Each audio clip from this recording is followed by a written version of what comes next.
Masechet Baba Kama Daf Kuf Bet Amoud Bet. On va commencer par Kuf Bet Amoud Aleph. Au milieu de la page. Rabbi Yehuda Omer Ima Shevach Vechule. De quoi s'agit-il? La Gemara va traiter ici, ou plutôt trancher la halacha, à propos de la mahloket qu'on avait vue dans la Mishnah entre Rabbi Meir et Rabbi Yehuda, concernant un artisan qui a été infidèle, qui a trahi son client. Le client lui a apporté de la laine pour la teindre, soit en rouge, soit en noir. Et qu'est-ce qu'a fait l'artisan? Il a fait juste le contraire. Par exemple, s'il lui a donné de la laine pour la teindre en rouge, il la teint en noir. Ou vice-versa. Il lui a donné pour teindre en noir, il a teint en rouge. En tout cas, il a fait le contraire de la volonté du client. Maintenant, qu'est-ce qu'il faut faire? Rabbi Meir dit, c'est très simple. L'artisan va payer le prix de la laine au client. Le client lui a donné de la laine à teindre, il ne l'a pas teint dans la couleur souhaitée, eh bien, il va lui rendre le prix de la laine. Notenlo deme tzimru. Mais aujourd'hui, qu'est-ce qui se passe avec cette laine? Maintenant qu'elle a déjà été teinte, elle a une plus-value. C'est-à-dire, qu'est-ce qu'a investi l'artisan? Il a investi la teinture, il a investi son savoir-faire, la main-d'œuvre. Tout cela, ça a donné une augmentation de valeur à la laine. Quand elle était vierge, à l'état brut, elle coûtait par exemple 1000 shekels. Aujourd'hui, elle coûte 3000 shekels. Je prends un exemple. Pourquoi? Parce qu'il y a la teinture qui a été investie. Il y a le temps, le travail, et ainsi de suite. Mais il n'y a pas que ça. Il y a l'augmentation de valeur. Parce que moi, je peux prendre par exemple de la laine, je peux prendre un ouvrier chez moi, il travaille, moi j'achète la teinture pas chère, on fait comme ça un petit travail d'amateur, ça me revient pas cher. Mais quand je vais acheter de la laine chez un artisan, eh bien je vais payer beaucoup plus cher, le prix du marché. Alors maintenant, l'artisan, il a un produit qui a de la valeur. Qui va profiter de cette augmentation de valeur? Cette plus-value, c'est qui aura ce bénéfice? Le client ou l'artisan? Alors Rabbi Meir dit c'est l'artisan. Pourquoi? Shinouille connaît. Il y a eu ici un shinouille. Il lui a donné de la laine pour teindre en rouge. Il a teint en noir. Il y a eu ici une transformation. Alors l'artisan garde la laine et il donne au client le prix de la laine. Donc c'est qui a gagné la plus-value? L'artisan. Rabbi Yehuda dit non. L'artisan ne va pas être gagnant. Il sera perdant. C'est-à-dire,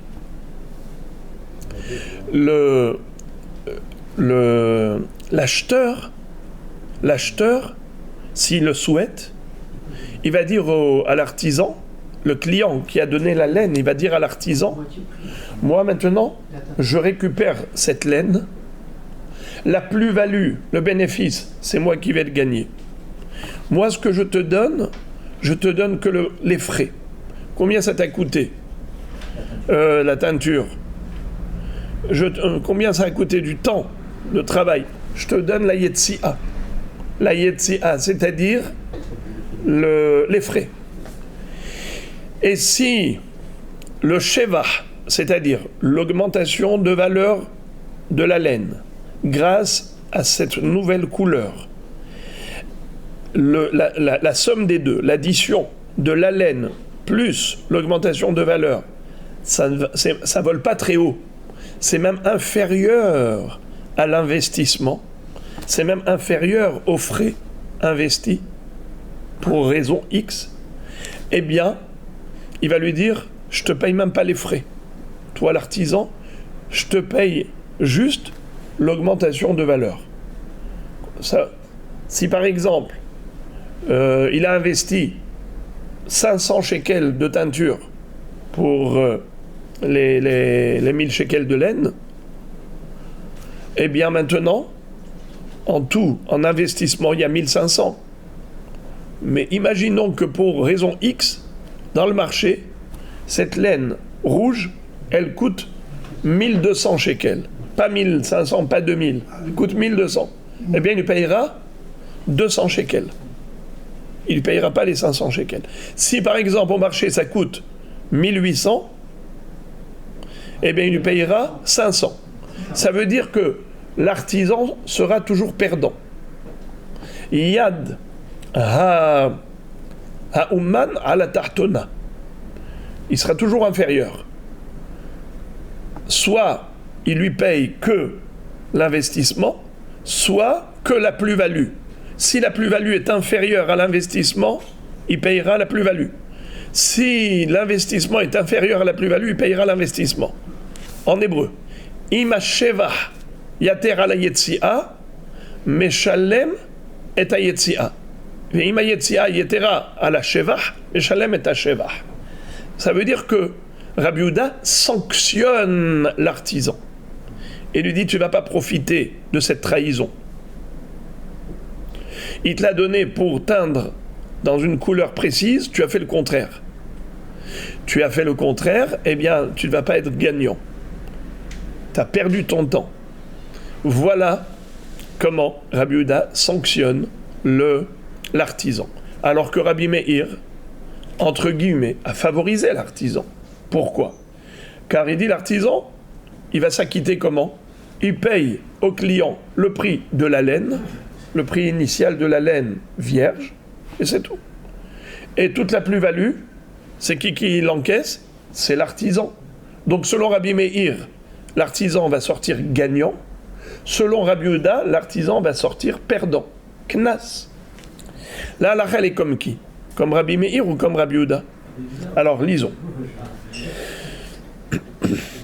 Je saute les parenthèses. Siman Saban. Saban Samer Bet Nun, c'est les initiales des sujets qui vont être évoqués.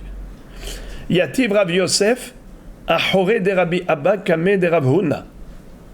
Viyativ Rav Huna Veka Amar, Halacha ke Rabbi Yoshua ben Korha. Ve'halacha ke Rabbi Yehuda. Rav Yosef était assis dans le Beth Midrash derrière Rabbi Abba. Et Rabbi Abba était assis devant Rav Huna. Rav Huna proclame et enseigne deux halachot. D'abord, il tranche la halacha comme Rabbi Yoshua ben Korha, par rapport à un sujet qu'on va voir immédiatement. Et également, il a tranché la halacha comme Rabbi Yehuda par rapport à la mahloket qu'on vient d'étudier. Quelle est la mahloket qu'on vient d'étudier? Lorsque l'artisan a trahi le client et il a coloré et teint la laine dans une couleur différente que celle qui était demandée, alors dans ce cas-là, est-ce que c'est l'artisan qui va acquérir cette laine ou est-ce qu'elle appartient au client? Selon Rabbi Meir, le bénéfice revient à l'artisan, selon Rabbi Yehuda, au client.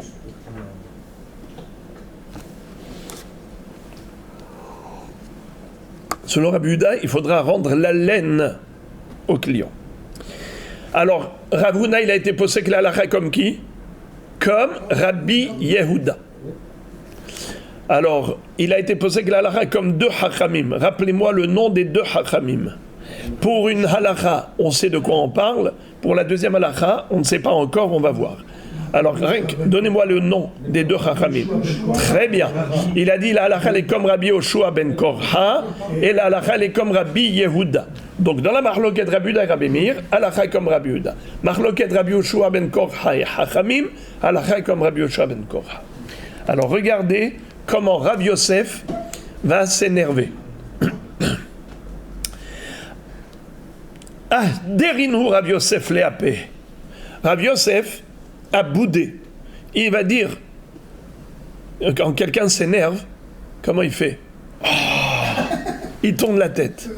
Ça veut dire, ah, derinu léapé, ça veut dire quand je me mets en colère, c'est comme si je veux plus te voir, je veux plus écouter ce que tu dis. Alors Rav Yosef était quelque part en colère par rapport à ce qu'a dit Rav Huna. Rav Huna, qu'est-ce qu'il a dit? La halakha, elle est comme Rabbi Yehuda et la halakha, elle est comme Rabbi Yoshua ben Korcha. Pourquoi il s'énerve, Rabbi Yosef? Amar, il dit, Bish lama Rabbi Yoshua ben Korcha itzterich. Encore que Rav Huna trouve la nécessité de trancher la halakha comme Rabbi Yoshua ben Korcha, c'est tsarich. Il avait besoin de le faire. Pourquoi? Parce qu'il ne va pas sans le dire. Ce n'est pas évident du tout que la halakha est comme Rabbi Yoshua ben Korcha. Pourquoi? Salka data ramina, yahid verabim, halakha kerabim, kamash marlan, halakha ki yahid. C'est-à-dire,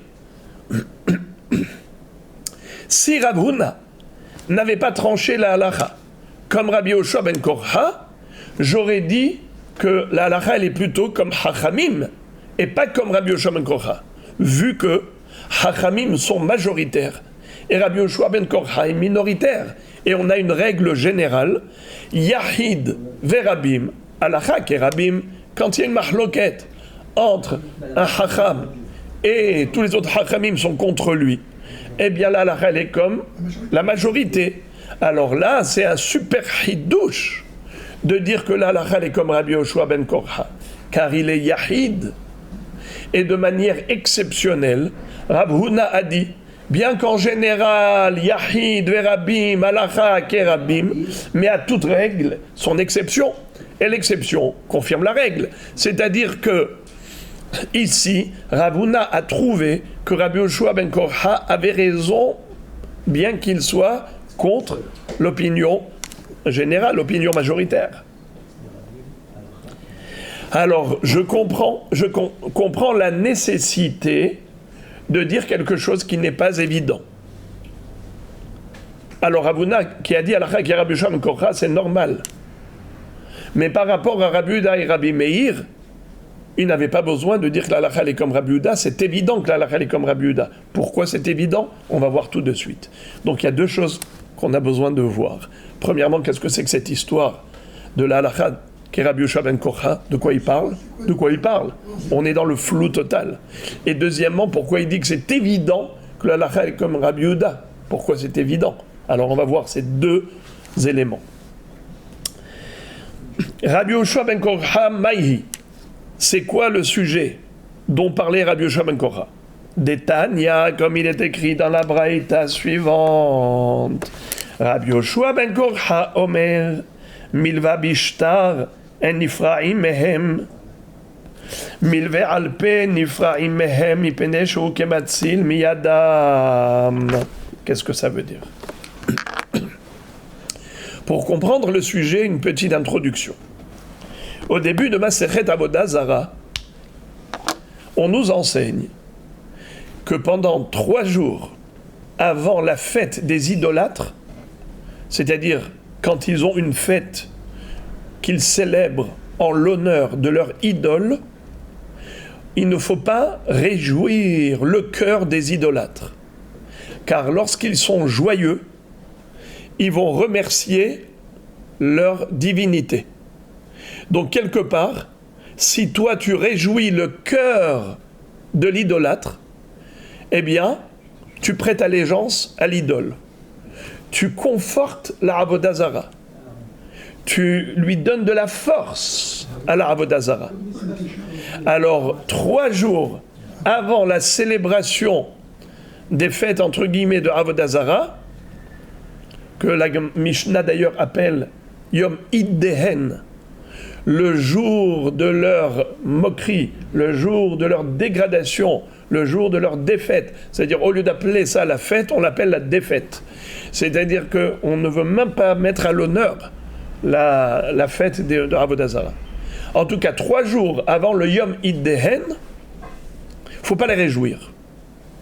Alors, il y a beaucoup de choses desquelles il faut s'abstenir quand on a une relation avec les goïms pour ne pas réjouir leur cœur avant la cérémonie qu'ils vont célébrer en l'honneur de l'Avodah Zara, pour pas qu'ils attribuent cette réussite à l'Avodah Zara, pour pas conforter l'esprit de l'Avodah Zara.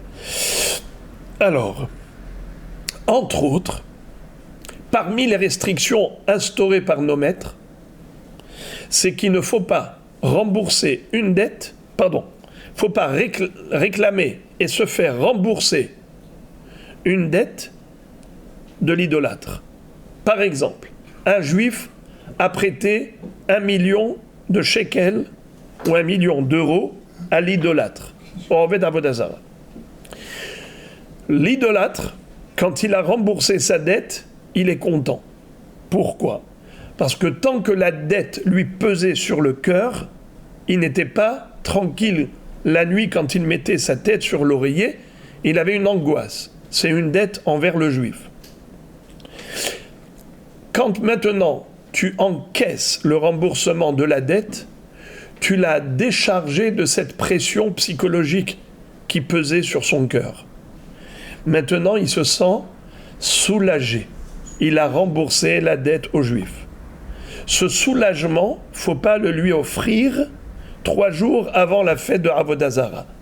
Car quand il va aller célébrer la fête pour la Avodah Zara, il va remercier la Avodah Zara en disant « Merci, idole, de m'avoir donné de l'argent pour rembourser le Juif. » S'il a remboursé avant les 3 jours, alors dans les 3 jours qui précèdent la fête de Avodah Zara, il a déjà oublié l'histoire du remboursement. Il ne va pas remercier sa Avodah Zara pour ce remboursement, car c'est déjà du passé. Mais quand ça s'est passé dans les 3 jours qui précèdent la fête, c'est du présent. Donc automatiquement, il va remercier la Avodah Zara de lui avoir donné de l'argent pour rembourser la dette du juif. Aux juifs. Alors, Moraï et Rabotai, maintenant, il va y avoir une mahloket. Il y a 2 catégories de dettes. Il y a une dette qui s'appelle Milva Bishtar et il y a une dette qui s'appelle Milva Alpé. Qu'est-ce que c'est que Milva Bishtar et Milva Alpé ? Un prêt oral ou un prêt écrit. Lorsque c'est un shtar, c'est-à-dire un acte notarié, où il est écrit que le goy a emprunté de l'argent du juif, et il y a 2 témoins qui ont signé. Donc le goy ressent très fortement la pression, parce qu'il sait qu'il ne pourra pas échapper à ce devoir. Il ne pourra pas s'esquiver de ce devoir de payer la dette. Il ne pourra pas esquiver la dette. La créance, elle est là. C'est un acte notarié. Le juif a la preuve. Dans ce cas-là, quand il a remboursé, il est très joyeux. Tandis que Milva Alpé, c'est-à-dire, en fait, il n'y a rien d'écrit. Les paroles s'envolent, mais les écrits restent. Comme il n'y a pas d'écrit qui reste, bien pour lui, les paroles s'envolent. Il peut dire au juge, moi, j'ai déjà remboursé le juif. Ou quoique, quand il y a des témoins, pas besoin de témoins. On s'est croisés au marché, il m'a demandé, je lui ai donné. Alors même s'il y a des témoins du prêt, et il n'y a pas de témoins de remboursement, même chez nous les juifs, c'est la halakha. Amalve havero be'edim, et notzarich le poro be'edim. Celui qui a prêté de l'argent à l'autre devant des témoins, il n'est pas obligé de le rembourser devant des témoins. Moi, par exemple, je t'ai prêté de l'argent. Il y avait 2 témoins. Et ensuite, on s'est croisés. Et à ce moment-là, je te dis, j'ai besoin de l'argent, vite, rembourse-moi. On ne va pas aller chercher 2 témoins pour dire, voilà, je vais rembourser. Il rembourse. Nachon ? Eh bien, il peut ensuite dire, j'ai remboursé. Alors, étant donné que le goy ne ressent pas la forte pression de la dette béalpé, la dette orale, alors quand il rembourse le juif et qu'il a été en effet fidèle, sincère, honnête, correct, et qu'il a remboursé la dette, il n'a pas autant de joie, le goy, comme lorsqu'il a remboursé une dette qui était notariée avec un acte de prêt. Car la dette qu'il devait avec un acte de prêt, il ne pouvait pas s'esquiver, il ne pouvait pas s'échapper. Il était obligé. Donc ça pesait sur son cœur. Puisque ça pesait sur son cœur, automatiquement il est très joyeux lorsqu'il a payé sa dette et qu'il est soulagé. Tandis que un prêt oral ne pèse pas beaucoup sur son cœur. Pourquoi ? Parce qu'il se dit, si je veux être malhonnête, je peux me débarrasser du juif très vite. Je dirai au juge, ça y est, j'ai déjà remboursé.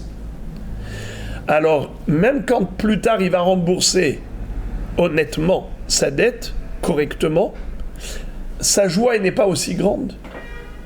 Ok, il est soulagé d'avoir remboursé la dette, mais le soulagement ne procure pas beaucoup de joie, parce que de toutes les façons, s'il voulait se débarrasser, se décharger de cette dette, il aurait pu en l'envoyant balader. Il va dire, ça va, ça y est, j'ai déjà remboursé.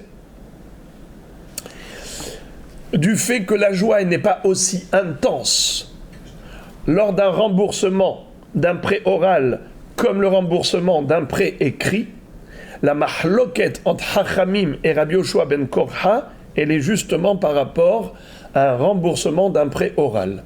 Remboursement d'un prêt qui est écrit, c'est-à-dire avec un acte de prêt, ça c'est assourd d'après tout le monde. Tout le monde interdit.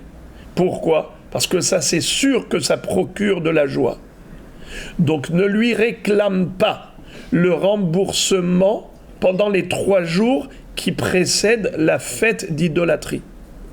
Car ça va forcément le pousser, certainement, le motiver à remercier sa avoda zara.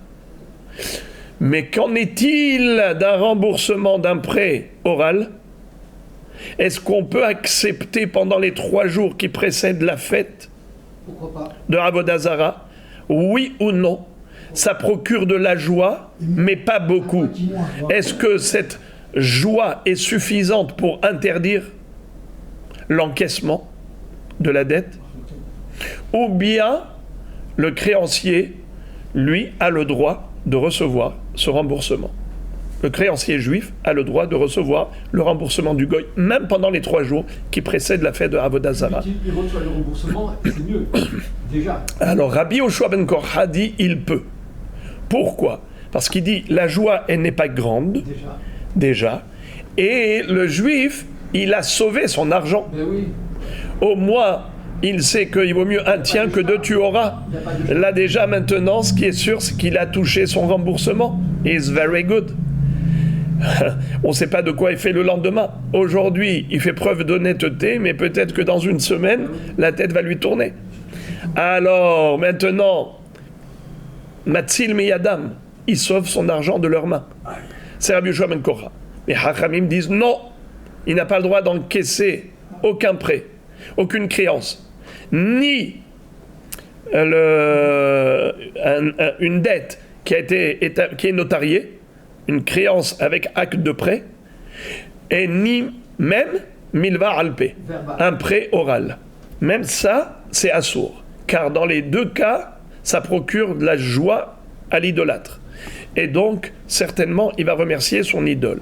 Nous, juifs, on ne doit pas renforcer l'idolâtrie. C'est contraire à la Avodat Hashem, c'est la Avodah Zara.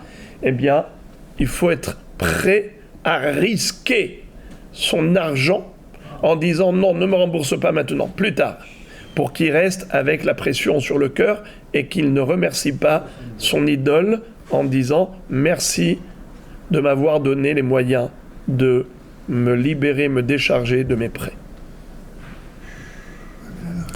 La halakha est comme qui ?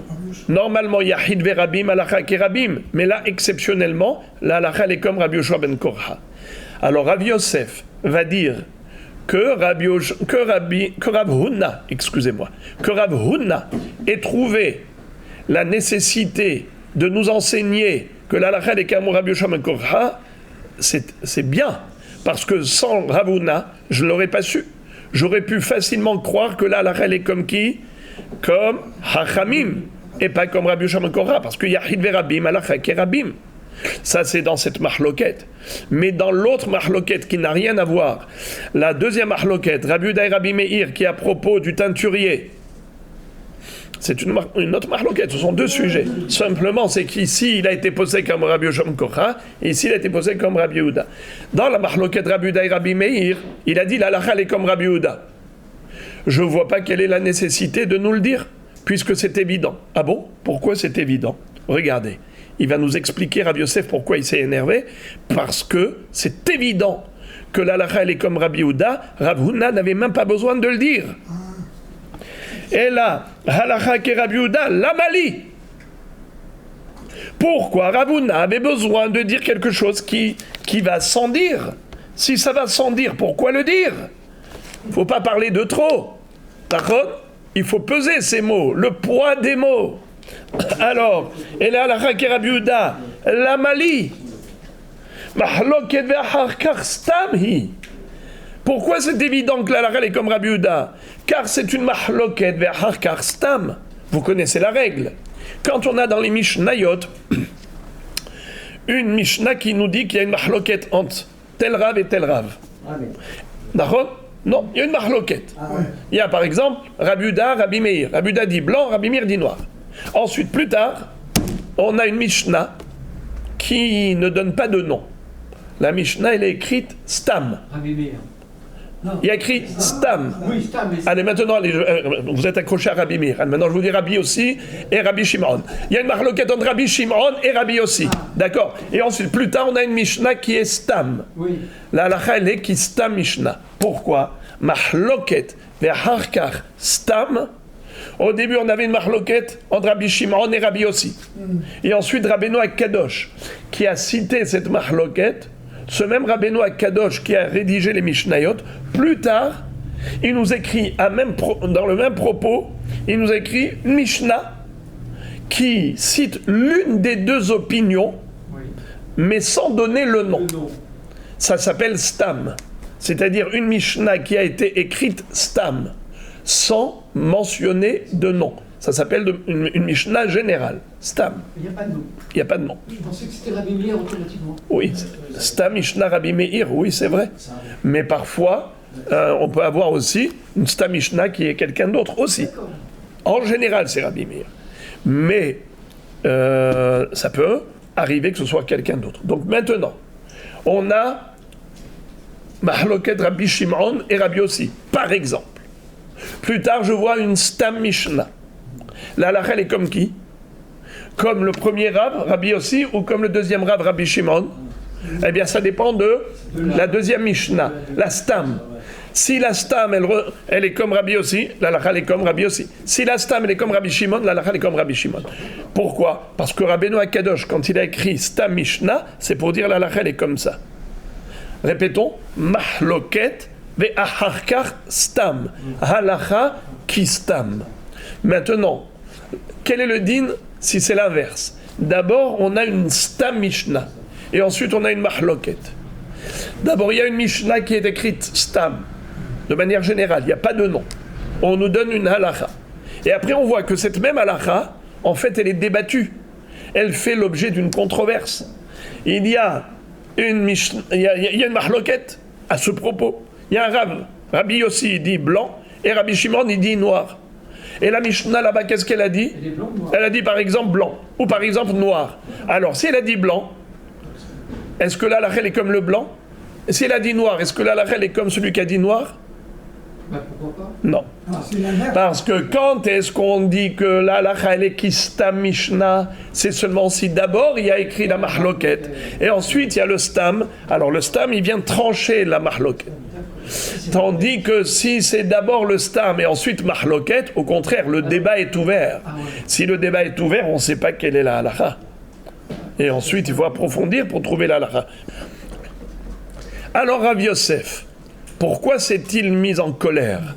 Parce qu'il a dit Rav Huna connaît bien la règle. Alors, si nous tous on connaît la règle, Rav Huna n'avait pas besoin de parler pour ne rien dire, puisque nous tous on sait ce qu'il a dit Rav Huna. Qu'est-ce qu'a dit Rav Huna? Que la halakha est comme Rabbi Yehuda. Dans cette mahloket Rabbi Meir, Rabbi Yehuda, la halakha est comme Rabbi Yehuda. Mais c'est évident que la halakha est comme Rabbi Yehuda. Pourquoi? Parce que cette mahloket entre Rabbi Meir et Rabbi Yehuda, elle figure ici dans Masechet Baba Kama, en tant que mahloket. Qu'est-ce qu'a dit Rabbi Meir? Qu'est-ce qu'a dit Rabbi Meir?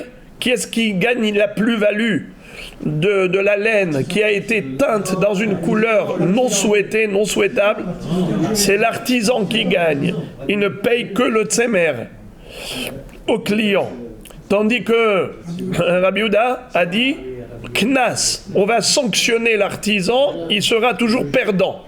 Yado à la tartona. Très bien. Et pourquoi c'est évident que la halakha est comme Rabbi Yehuda?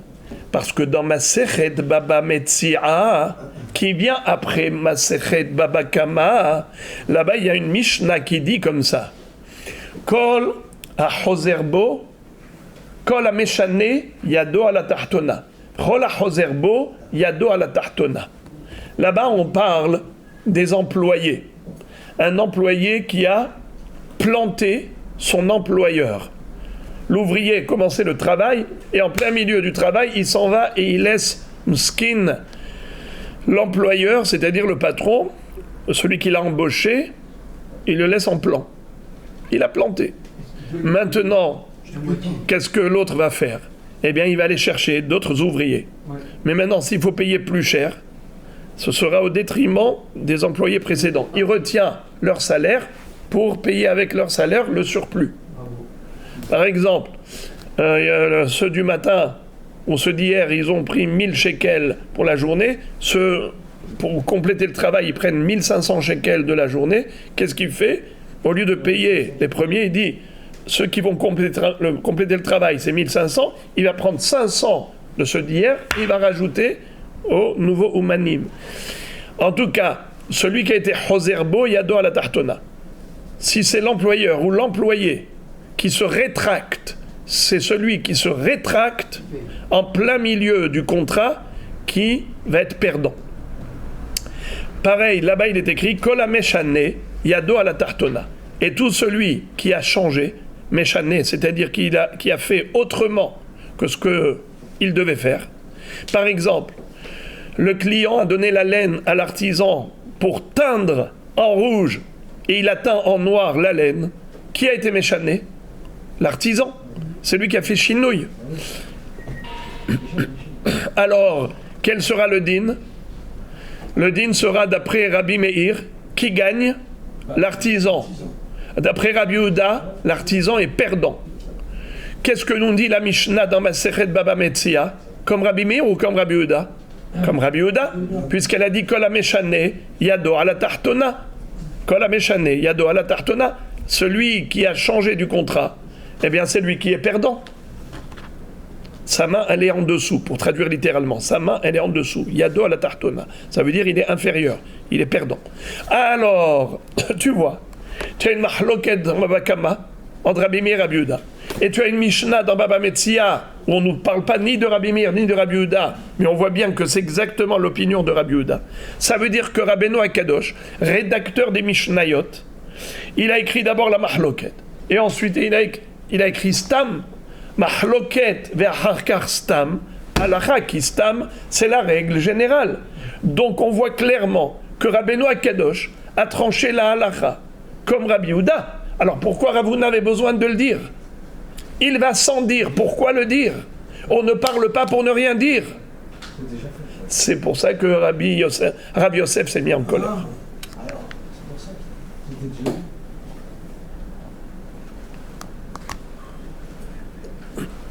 Entre Rabbi Meir et Rabbi Yehuda, tu sais pas comme qui est la halakha?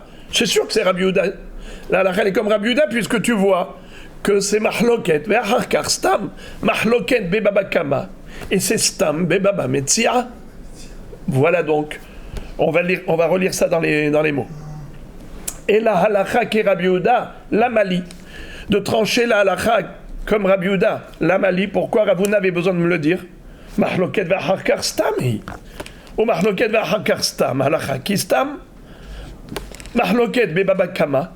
Litzbo alo adom utzvaro shachor, shachor utzvaro adom. Rabbi Meir omer noten lot metzimro. Rabbi Yehuda omer ima shevach yater ala yitzia noten lot yitzia, ve ima yitzia yetera ala shevach noten lot shevach. C'est-à-dire, là, vous avez vu ce que Rabbi Yosef a fait. Il a simplement cité notre Mishnah dans Baba Kama, où on retrouve la mahloket Rabbi Meir, Rabbi Yehuda à propos de la laine. Ou Stam, mais Baba Metzia. Et dans Baba Metzia, tu vois que c'est Stam. Où est-ce qu'on retrouve dans Baba Metzia Stam, Ditnan, Kol ha-meshane, Yado à la Tartona, Kol ha-hozerbo, Yado à la Tartona. N'est-ce pas? Il est écrit là-bas clairement que tout celui qui se rétracte est perdant. Tout celui qui fait chinouille est perdant. Alors, pourquoi tu avais besoin de le dire? Il va sans dire, puisque c'est Mahloket, Hakar Stam. Vous avez compris pourquoi Rav Yosef s'est énervé? Alors maintenant, vous voulez plaider en faveur de Rav Huna? Pourquoi Rav Huna a trouvé que c'était nécessaire de le dire? C'est pas pour rien. Rav Huna, lui aussi, connaissait la règle. Alors pourquoi il a dit Halakha qui est Rabbi Yehuda? Mais c'est évident que l'Halakha est comme Rabbi Yehuda, puisque c'est Mahloket dans Baba Kama et c'est Stam dans Baba Metzia. Alors pourquoi Rav Huna a trouvé nécessaire de le préciser? Pourquoi il a stipulé que Halakha qui est Rabbi Yehuda? Mais c'est évident. Réponse. Rav Huna itzterich. Rav Huna trouvait que c'était nécessaire de le préciser. Pourquoi? Salka d'atach amina, car tu aurais pu croire quoi? En seder la Mishnah.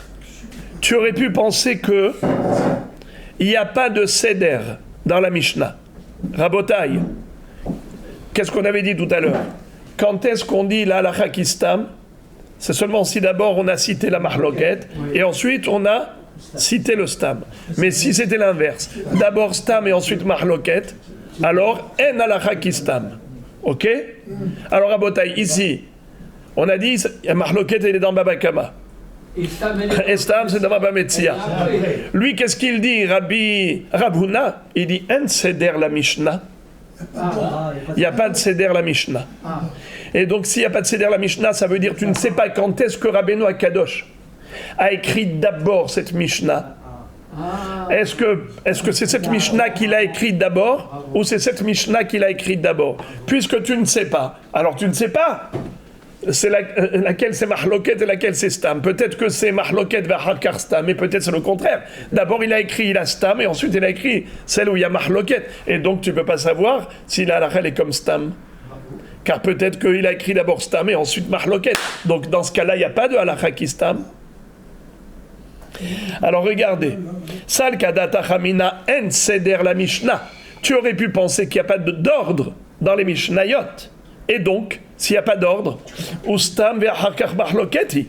Et donc ce n'est pas considéré comme Mahloket ve'achakar Stam, c'est plutôt l'inverse. C'est Stam et ensuite Mahloket. Voilà pourquoi il a trouvé nécessaire de dire halakha ki Rabbi Yehuda.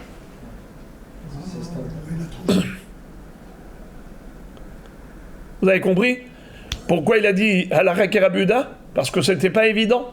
Car tu aurais pu dire c'est pas Mahloket v'achakar Stam. Peut-être qu'il a d'abord écrit le Stam et ensuite la Mahloket. Alors il est dit halakha ki Rabbi Yehuda. Au moins il n'y a pas d'équivoque. Alors maintenant on ne comprend plus Rabbi Yosef. Pourquoi Rabbi Yosef, pour lui, c'est évident que c'est Mahloket ve'achakar Stam. Rabbi Yosef, il dit quoi? Il n'y a pas d'ordre. Yachi kol Mahloket ve'achakar Stam anima en seder la Mishnah. Ou Stam ve'achakar Mahloket hi. Alors Rabbi Yosef dit, j'ai pas compris. Qu'est-ce que tu me dis, Rav Huna, là? Tu me dis qu'on aurait pu penser que d'abord ce qui est écrit, Rabbi Meir, Rabbi Yehuda, non, en fait, ça a été écrit après. C'est pas Mahloket ve'achakar Stam, en seder la Mishnah. Peut-être que Rabbeinu Akadosh, il a écrit la Mishnah dans Baba Metzia et ensuite il a écrit la Mahloket dans Baba Kama. Alors Rabbi Yosef dit, dans ce cas-là, il n'y a plus de règle. C'est quoi la règle? Stam ve'achakar Mahloket, en halakha ki Stam. Mahloket ve'achakar Stam, halakha ki Stam. Cette règle, elle est tombée à l'eau. Parce que tu peux toujours dire en seder la Mishnah. Alors j'ai pas compris, c'est quoi la règle? Comment, Rav Huna, tu peux dire une chose pareille? En seder la Mishnah, s'il n'y a pas de seder au Mishnayot, alors ça y est, toute la règle est tombée à l'eau. Tu ne sais jamais si c'est d'abord le Stam qui a été écrit ou d'abord Mahloket qui a été écrit. Tu ne sais jamais. Toujours tu peux dire, mais peut-être que dans l'écriture de Rabbeinu Akadosh, il a écrit d'abord ça et ensuite ça. C'est trop facile. Or, nous avons une règle qui dit Stam ve'achakar Mahloket en halakha ki Stam. Mahloket ve'achakar Stam, halakha ki Stam. Ça veut dire qu'il y a un seder dans les Mishnayot. Ça veut dire qu'il y a un seder dans les Mishnayot. Comment Rav Huna a pu dire, j'aurais pu penser qu'il n'y a pas de seder, mais c'est évident qu'il y a un seder. Puisqu'on dit alors, Alors, écoutez la réponse de Rav Huna, vous allez vous régaler. Mais Rav Huna, qui lo amrinan en seder la Mishnah, mais hadam aserta, aval bitre asertot amrinan. Quand est-ce qu'on ne peut pas dire que en seder la Mishnah? Ça veut dire yesh seder la Mishnah, c'est dans la même aseret. Dans la même aseret, c'est sûr qu'il y a de l'ordre. Perek Aleph, Perek Bet, Perek Gimel. C'est sûr que Rabbeinu Akadosh, quand il a rédigé une maseret, il l'a rédigé chronologiquement dans ce seder. Par contre, quand on a deux masertot, par exemple Baba Kama et Baba Metzia, tu ne sais pas qu'est-ce qu'on a écrit d'abord. Peut-être qu'il a écrit Maseret Baba Metzia, et ensuite il a écrit Maseret Baba Kama. Et dans ce cas-là, peut-être que la chronologie s'inverse. Et donc il a d'abord écrit Baba Metzia, là-bas Yastam, Kol Ameshane, Yado ala Tartona.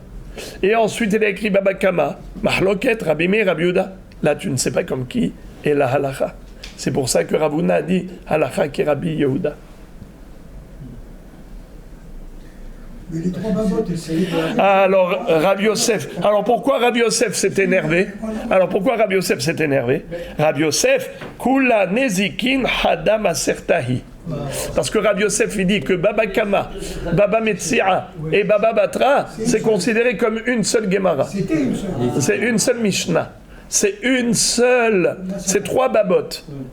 Alors qui est la troisième? Et donc là, c'est sûr qu'il y a de l'ordre. Il y a de l'ordre. Parce Qui est que- la première, la troisième?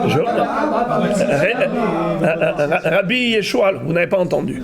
Si on dit que les trois Masertot, Baba Kama, Baba Metzia et Baba Batra, les trois, c'est une seule Gemara, donc c'est sûr qu'il y a de l'ordre. C'est qui dit ça? C'est Rabbi Yosef. C'est pour ça qu'il s'est énervé.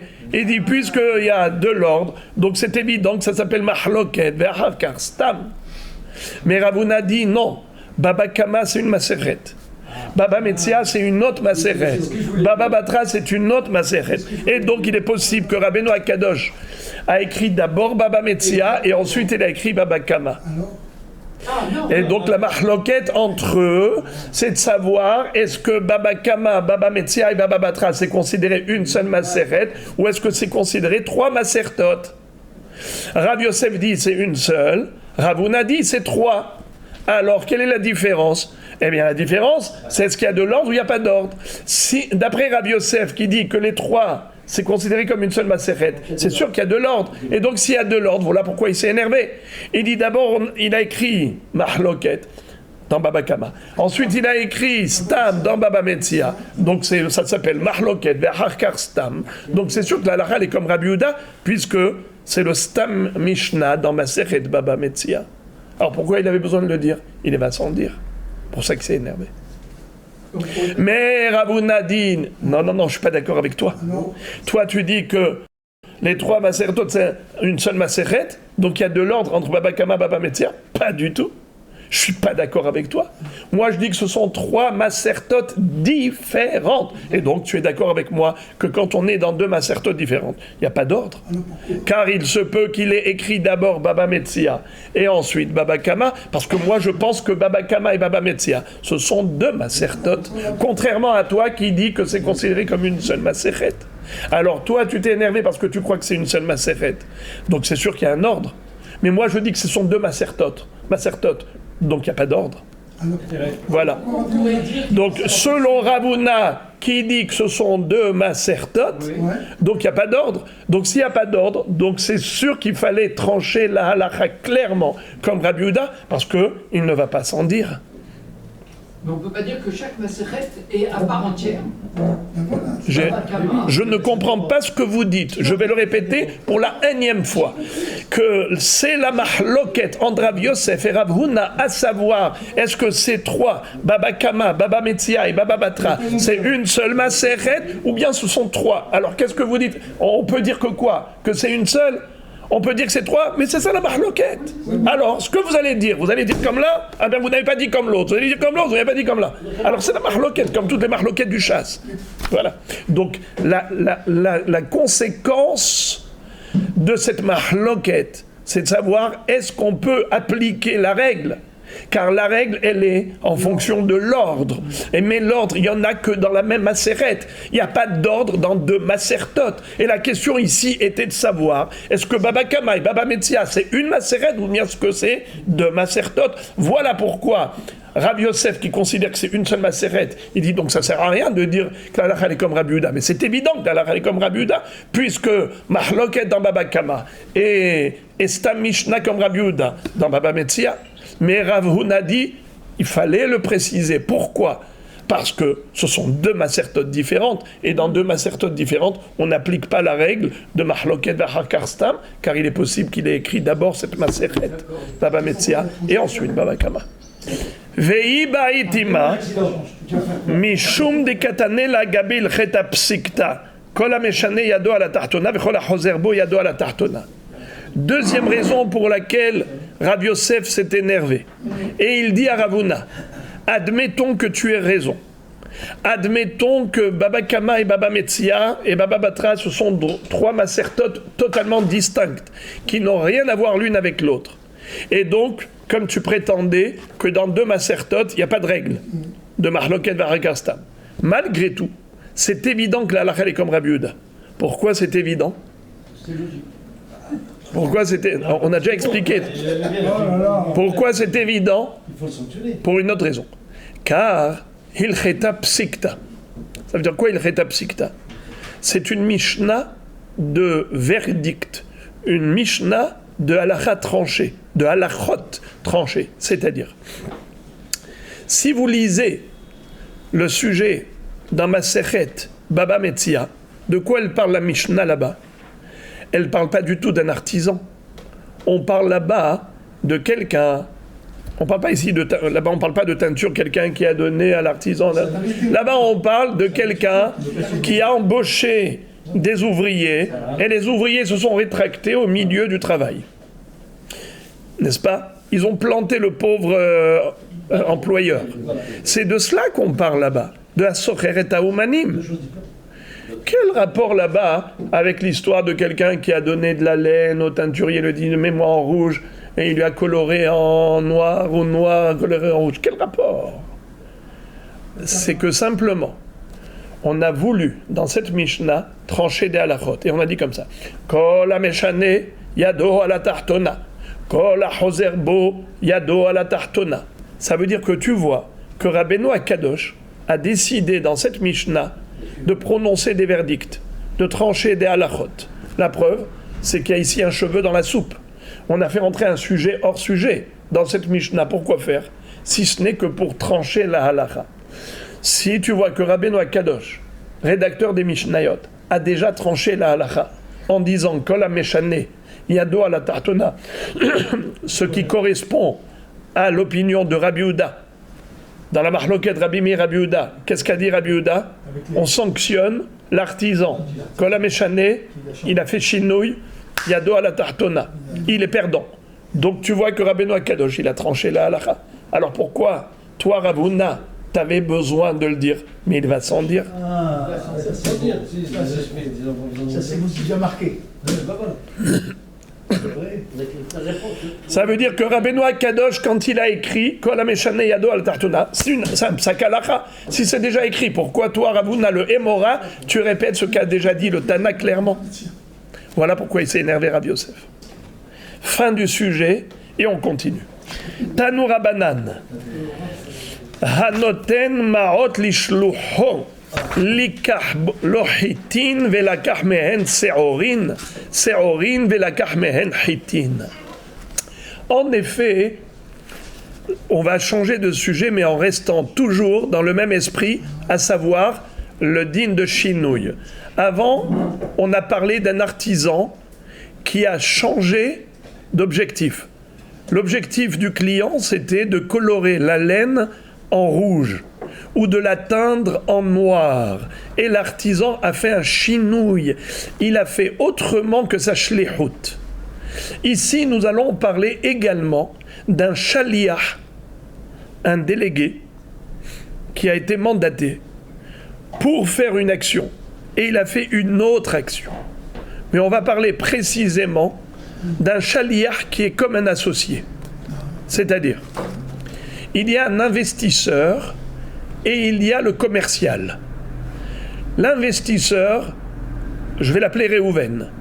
Le shaliach commercial, c'est Shimon. Réhouven a donné à Shimon 1 million de shekels pour acheter du blé, pour ensuite le revendre et faire un chiffre d'affaires de 500 000 shekels. On va vendre à 1 500 000 ce blé et on va ensuite le revah.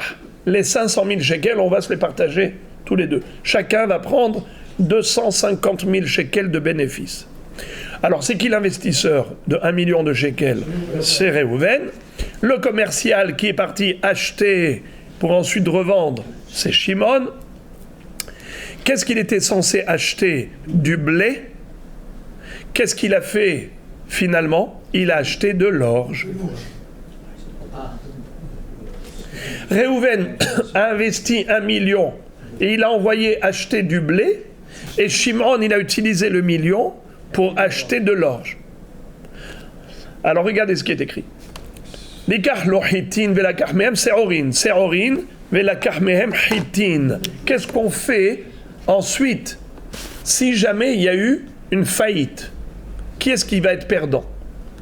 Si ensuite il y a eu du bénéfice, qui est-ce qui va être gagnant? Alors il y a une mahloket entre deux baraïtot. La première baraïta nous dit Im pihatu pihatu lo, veim otiru otiru lo. Si jamais plus tard, le produit acheté avec cet argent investi, ce que Shimon a acheté comme orge au lieu d'acheter du blé, cet orge-là a baissé de valeur et il ne peut plus le revendre pour faire une plus-value. Ça veut dire même quand il va revendre, ce sera toujours inférieur au prix de l'investissement. Shimon, qui a trahi Réhouven, c'est lui qui va payer les pots cassés. Lui, il doit assurer à Réhouven le million. Il doit lui donner son million qu'il a investi. Maintenant, la perte de valeur de cette marchandise, qui est-ce qui va en faire les frais? Qui sera le perdant dans l'histoire? C'est Shimon, le commercial, qui a trahi Réhouven en achetant autre chose que Réhouven lui a demandé d'acheter. Réhouven lui a dit, moi je voulais investir dans du blé et pas dans de l'orge. Tu as acheté de l'orge, c'est ton initiative personnelle, c'est toi qui vas assurer maintenant les pots cassés, tant pis pour toi, tu me rembourses, tu me rends mon million et débrouille-toi avec la faillite. La faillite, c'est toi qui vas la subir. Mais si jamais il y a eu au contraire une plus-value, maintenant, l'orge qu'il a acheté avec le million de Réhouven, maintenant, au contraire, ça a augmenté. Cet orge-là a atteint une augmentation extraordinaire. Et il a pu faire avec ça 1 800 000 shekels. 800 000 shekels de bénéfices. Qui va encaisser les 800 000 shekels de bénéfices? Est-ce qu'ils vont se le partager entre les deux comme il était prévu pour le blé? Ou bien, étant donné que maintenant c'est de l'orge qu'il a acheté et pas du blé comme Réhouven lui a demandé, alors en fait, lui, Shimon, va encaisser les 800 000 shekels du bénéfice à lui tout seul et il va rembourser le million à Réhouven. Alors la baraïta nous dit, en effet, c'est ce qui va se passer. Im pihatu pihatu lo, ve'im hotiru hotiru lo. S'il y a une perte, c'est le shaliach qui va la subir, Shimon. Et si il y a un gain, un bénéfice, c'est lui, le shaliach, qui va gagner. Et pourquoi c'est comme ça? Quelle est la logique? Parce que si, c'est lui. Alors, s'il gagne, c'est lui. Quelle est la logique? La logique est très simple. Et étant donné que il a envoyé pour acheter du blé, il n'a pas acheté du blé, il a acheté de l'orge. Est-ce qu'il était envoyé pour acheter de l'orge? Non. Donc il ne l'a jamais envoyé pour acheter de l'orge. Donc il n'est pas associé dans l'orge. Oui, mais il a mis le million. Il a mis 1 million, et bien il lui rendra 1 million. Il lui a donné 1 million, il lui rendra 1 million. Et le million, il doit travailler aussi. Il lui a donné 1 million, il va lui rendre 1 million, point à la ligne. Mais il n'est pas shaliach pour l'affaire, car l'affaire dans laquelle ils étaient associés, c'est une affaire de blé et pas une affaire d'orge. Retane Hada, et il y a une autre baraïta qui nous dit que Im pihatu pihatulo, veim hotiru laemtsa. S'il y a une faillite, c'est le shaliach qui l'a subi, Shimon. Shimon, lui, doit assurer le million à Réhouven. Et maintenant, l'orge qu'il a acheté a baissé de valeur, il a fait faillite, c'est lui qui va subir cette faillite. Ve'im hotiru laemtsa. Mais si au contraire, il y a eu une plus-value, il y a eu un bénéfice, alors ils se partagent le bénéfice. Réhouven aura la moitié du bénéfice et Shimon la moitié du bénéfice, comme prévu et comme s'il n'y avait pas eu de changement. Ça veut dire que, bien que Réhouven ait investi 1 million pour acheter du blé et l'autre a acheté de l'orge, il a trahi Réhouven, Shimon a trahi Réhouven, mais quel sera le résultat ? Le résultat, il sera toujours en faveur de Réhouven et toujours en défaveur de Shimon. C'est-à-dire, s'il y a du gain, il devra le partager avec Réhouven. Mais s'il y a de la perte, Réhouven ne va pas subir la perte. C'est lui qui va la subir. Donc c'est contradictoire. Il y a une braïta qui dit que lui, comment il s'appelle, Shimon, qui a fait le shinouï, dans tous les cas de figure, il est propriétaire de l'orge, puisqu'il a fait shinouï, il est propriétaire de l'orge, et donc il peut gagner comme il peut perdre. Mais pour la deuxième braïta, s'il a fait shinouï, il est toujours perdant. S'il y a une perte, c'est lui qui subit, et s'il y a un gain, il ne gagne pas tout, il partage. Alors c'est contradictoire les deux baraïtot. Amar Rabbi Yochanan. Rabbi Yochanan répond, la kashia, ce n'est pas contradictoire, c'est une mahloket. Ah, Rabbi Meir, veha, Rabbi Yehuda. Il y a une braïta qui correspond à Rabbi Meir et l'autre correspond à Rabbi Yehuda. Ah, Rabbi Meir de Amar Shinouï connaît. Il y a une baraïta qui correspond à Rabbi Meir qui avait dit que Shinouï connaît. Et Rabbi Yehuda de Amar Shinouï et no connaît. Et l'autre baraïta, elle va d'après Rabbi Yehuda qui a dit Shinouï et no connaît. Toujours yado à la tachtona. La réponse est belle. C'est beau? Alors, la Gemara dit, la réponse de Rabbi Yochanan est très belle, mais Rabbi Elazar a posé une grande kouchia, très forte. Matkif la Rabbi Elazar, Mimaï. Rabbi Elazar pose la question, il dit, Mimaï, qui te dit que cette braïta c'est Rabbi Meir et cette braïta c'est Rabbi Yehuda? Dilma, Adkan lokama Rabbi Meir, ela bemide de hazele le gouffé, avalis hora lo amar. C'est-à-dire, comment tu compares l'incomparable? Quel rapport entre ces deux baraïtot et la mahloket Rabbi Meir Rabbi Yehuda à propos de la laine? Dans l'histoire de la laine qu'il fallait teindre en rouge ou en noir, et l'artisan a trahi le client. Le client, pour qui il voulait la laine? C'était pour lui-même. S'il veut du rouge, c'est parce qu'il a besoin de faire une belle robe rouge pour sa femme. S'il veut du noir, c'est parce qu'il veut faire un beau costume pour lui-même. Qu'est-ce qu'il lui a fait? Il lui a mis en rouge. Maintenant, lui, il voulait faire un costume. Qu'est-ce qu'il va faire? Il va faire un costume rouge? Ou bien, il voulait faire une robe pour sa femme, il lui a mis en noir. Maintenant, il va mettre du noir pour le mariage de sa fille. Mais Kitsour, je plaisante. Mais c'est juste pour vous dire que quand il s'agit d'un intérêt personnel, c'est subjectif. C'est-à-dire, c'est pour son utilisation personnelle. Tandis que là, ce n'est pas du tout pour une utilisation personnelle. C'est pour faire du business. Comment on dit en français? Comment on dit Rabbi Shimon? Rabbi Shimon. Comment on dit? L'argent n'a pas d'odeur ni de couleur. Nahon. Alors qu'est-ce qu'il s'en fiche si c'est du blé ou de l'orge? Alors maintenant, le principal, c'est qu'il voulait investir dans quelque chose qui produit, commercialement parlant, du bénéfice. Alors là, je peux comprendre pourquoi on l'a condamné. Rabbi Yehuda l'avait condamné. Pourquoi il l'avait condamné? L'artisan, parce qu'il a trahi le client qui avait une exigence, une kpeda, parce que c'était pour une utilisation personnelle. Quand il veut du rouge, c'est parce qu'il a besoin du rouge. Quand tu veux du noir, c'est parce qu'il a besoin du noir. Tu lui fais le contraire, tu l'as tué. Façon de parler. Tandis que lorsqu'il s'agit d'acheter un produit commercial, que ce soit du blé ou de l'orge, qu'est-ce qu'il en a à faire? Lui, ce qu'il voulait, c'était de l'argent, c'est faire du bénéfice.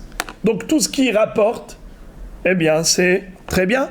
Donc dans ce cas-là, peut-être que Rabbi Meir, quand est-ce qu'il a dit que Shinui connaît? Peut-être que Rabbi Meir, quand est-ce qu'il a dit que Shinui connaît? Et en effet, l'artisan devient propriétaire du tissu de la laine. C'est seulement lorsqu'il y a eu un chinouille par rapport à de la laine, un point d'intérêt personnel, parce qu'il y avait une utilisation précise. Mais lorsqu'il ne s'agit pas d'une utilisation personnelle, c'est juste faire du business. Peut-être que même Rabbi Meir est d'accord avec Rabbi Yehuda pour dire que dans ce cas-là, peut-être que Shinui Eno connaît. Et donc si on dit que Shinui Eno connaît, à qui appartient le bénéfice? Celui qui a fait le... À qui appartient le bénéfice? Aux deux. Aux deux. Et à qui appartient la perte? Aux deux. Seulement celui qui Et a... à qui appartient la perte? Uniquement à celui qui a trahi. Voilà. Et puis après, c'est risqué. C'est à cause de cette kushia que Rabbi Meir... Pardon, c'est à cause de cette kushia que Rabbi Elazar va réfuter Rabbi Yohanan. Ils étaient contemporains. Ils étaient deux Haverim, Rabbi Yohanan et Rabbi Elazar. Et là, Rabbi Elazar, à cause de cette kushia, il donne une autre réponse à la contradiction des deux baraïtot. Et là, Rabbi Elazar, Haveha Rabbi Meir. On peut très bien dire que les deux baraïtot correspondent à Rabbi Meir. Et pourtant, elles ne sont pas contradictoires. Comment? Vela kashia. Kan le achila ve kan le shora. Il y a une braïta qui parle d'une utilisation personnelle et il y a une braïta qui parle d'une utilisation commerciale. C'est-à-dire, pourquoi il a envoyé acheter du blé? Si c'est pour manger le blé, alors il veut que du blé, il veut pas de l'orge. S'il a envoyé acheter de l'orge, il veut de l'orge, il veut pas manger du blé. Alors là, c'est sûr qu'il y a une kpeda. S'il y a une kpeda, donc si jamais il y a eu changement, Shinui connaît. Alors dans ce cas-là, on comprend la première braïta qui a dit In pihatu lo, veimotiru otiru lo. S'il y a de la perte ou il y a du bénéfice, tout appartient au shaliach. Car le shaliach, il est connaît beshinouy. Comme a dit Rabbi Meir, Shinui connaît. Mais la deuxième braïta qui a dit le shaliach, il perd, mais il ne gagne pas. C'est-à-dire, s'il y a une faillite, alors il sera perdant. Si il y a un gain, alors dans ce cas-là, il partage le gain. De quoi on parle? On parle de Shora. Dans Shora, lui, qu'est-ce qu'il voulait? L'investisseur, il voulait gagner de l'argent. Alors pour ça, il croyait que le blé, c'était un bon produit commercial. Maintenant, l'orge s'est avéré un bon produit commercial. Il dit, tout va bien pour moi. L'argent n'a pas d'odeur, n'a pas de couleur. Donne-moi la moitié du bénéfice. Donc, même d'après Rabbi Meir, tout va bien. Alors, à Botaï, là, ici, on a compris. Mais tout de suite, Agmara rebondit sur ce qu'avait dit avant Rabbi Yohanan. Et on termine là-dessus. Maharu ala be Maharava. Vous savez, c'est quoi Maharava? C'est Eretz Israël. On se moquait en Eretz Israël de la réponse qu'avait donnée Rabbi Yohanan. Rabbi Yohanan, qu'est-ce qu'il avait dit? La première baraïta, elle va d'après Rabbi Meir, qui a dit Shinui connaît. La deuxième baraïta va d'après Rabbi Yehuda, qui fait un knas. Alors la Gemara dit, selon Rabbi Yohanan, qui a dit que la première braïta, c'est Rabbi Meir. La deuxième, c'est Rabbi Yehuda. Les Rabbi Yochanan, Aliba de Rabbi Yehuda, Vechimi Odiro, les Baal Hitin, Shiakne Hitin, les Baal Marot. Selon Rabbi Yehuda Rabotai, que se passe-t-il? Le bénéfice, il est partagé. Rappelez-moi, qu'est-ce qu'avait dit la deuxième braïta? S'il y a de la perte, s'il y a de la faillite, qui l'a subi? Qui? La charia. Bravo, le shaliach. S'il y a du bénéfice, il partage. Bravo. Revach la emtsa. Imotiru la emtsa. Emtsa, ça veut dire quoi au milieu? Moitié, moitié. Bravo. La moitié bénéfice pour Réhouven, moitié pour Shimon. Ça veut dire que quoi?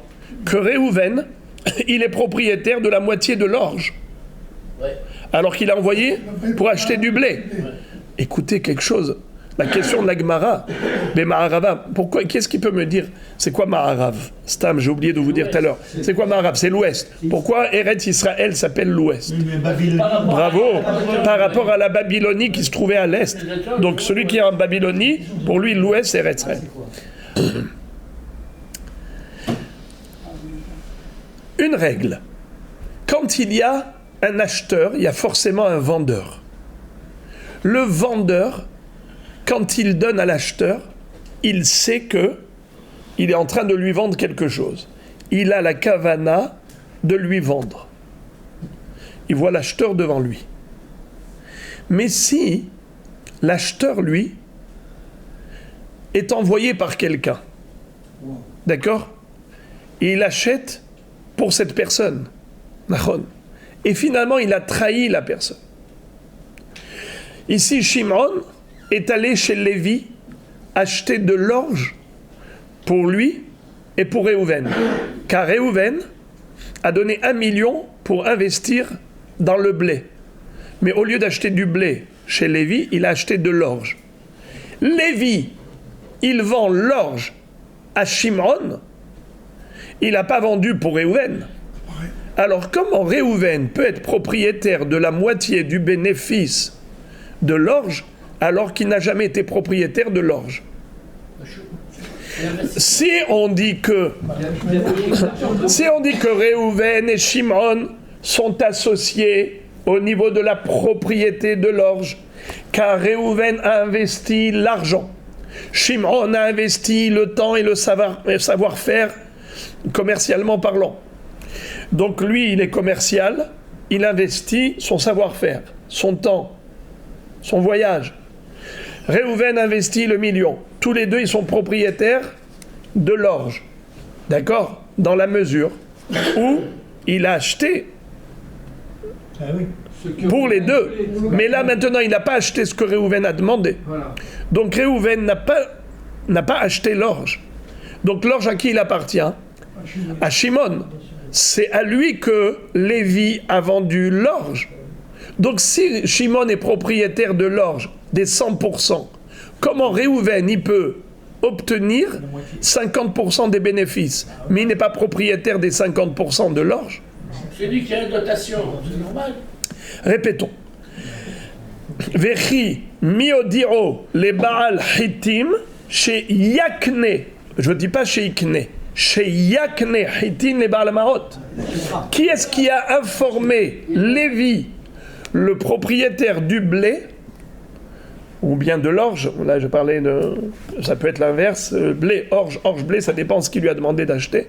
En l'occurrence, il lui a demandé d'acheter de l'orge et il lui a vendu du blé.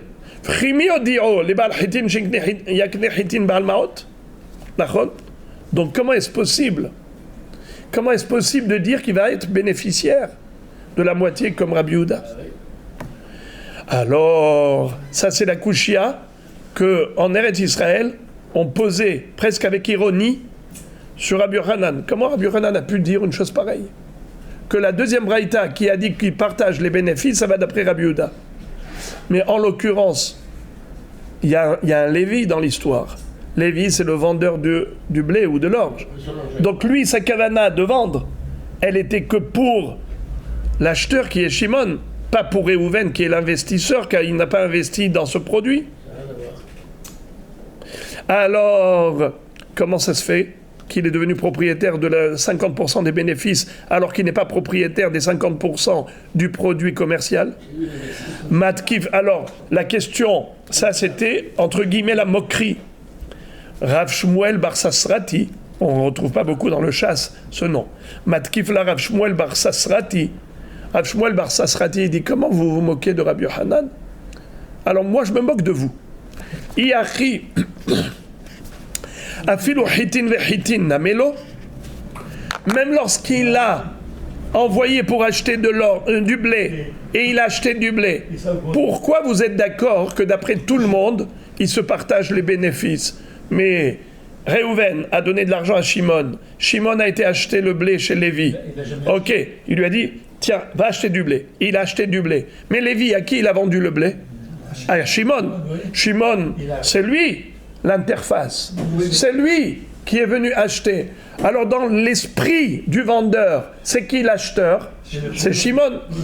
Shimon, il n'a pas acheté pour lui, il a acheté pour lui. Oh, d'accord, mais si tu commences à me parler de Lévi, écoutez bien ça, parce que la Kouchia, elle était basée sur un axiome de base.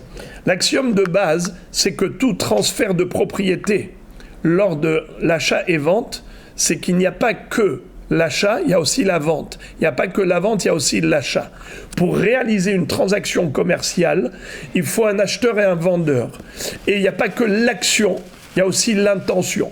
L'intention de l'acheteur, c'est d'acheter, et l'intention du vendeur, c'est de vendre. Le transfert de propriété de l'objet, eh bien, il passe du vendeur à l'acheteur grâce à deux éléments.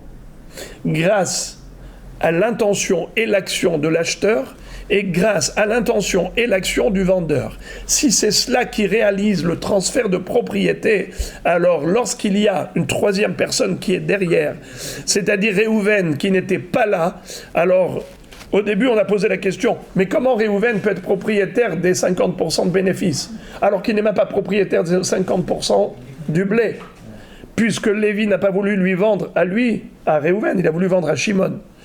Alors Rav Shmuel bar Sasrati dit dans ce cas-là, pourquoi c'est seulement lorsque Shimon a trahi Réhouven que tu te poses la question? Mais même lorsqu'il ne l'a pas trahi, tu devrais te poser la même question.